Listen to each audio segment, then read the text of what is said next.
Deputy Prime Minister and Justice and Development Party, AK Party, spokesperson Bülent Arınç has criticized the police raids on 3 reading rooms that provide a beneficial environment for children coming from disadvantaged socio-economic backgrounds, as well as the 11 civil society organizations, CSO, that were raided as part of the same operation over the past week.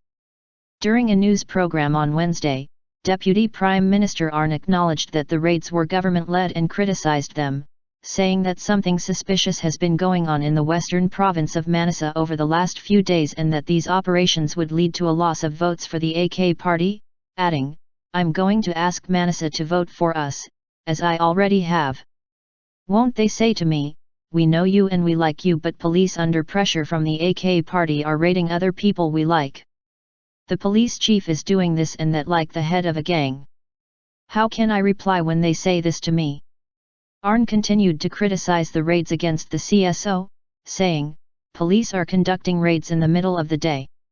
What are they looking for? The CSO are innocent. It is a very grave matter to these people that their associations are being raided like terrorist organizations." Raids were conducted on the Geza Haknus Redinkara Reading Room and Education Center, the Haraskoy Reading and Education Association and the Altunta Reading and Education Association. All are affiliates of the Ufuk Reading Education Culture and Cooperation Association, and all have been targeted because of their alleged links to the Hizmet movement, a faith-based grassroots initiative inspired by Turkish Islamic scholar Fethullah Gulen. The raids are believed to be the resumption of a government-led retribution campaign against dissenting sections of society, including the Hizmet movement. The Manisa branch of the aid organization Kim Seok Mu, Is Anyone There?, was also targeted in the operation on Tuesday, as were other CSOs such as the Fija Educational and Cultural Foundation, the Health and Education Association, the Social Aid Association, the Morris Sinasai International Children's Health Association, the Manisa Public Education and Teaching Association, the Health and Social Assistance Association and the Aviation Community Sports Association.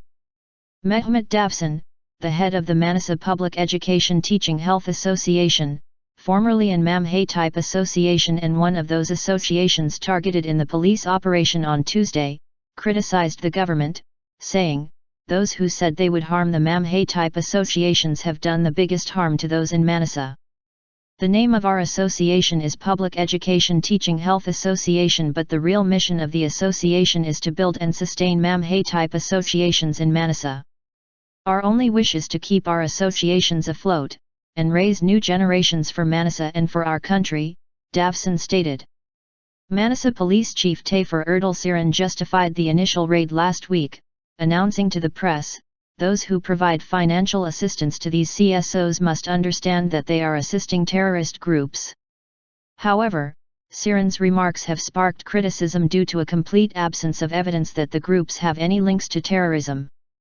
Police operations founded on suspicion and opinion are now the norm in Turkey, after a judicial package introducing the much-criticized reasonable suspicion clause was signed into effect by President Recep Tayyip Erdogan on December 12.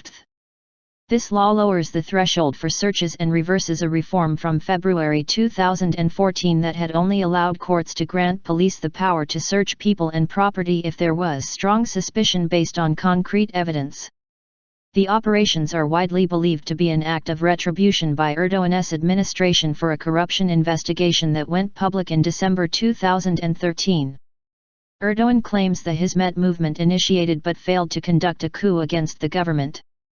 The graft probe incriminated 4 former cabinet ministers, businessmen with close ties to the government, senior bureaucrats, and family members of then Prime Minister Erdogan.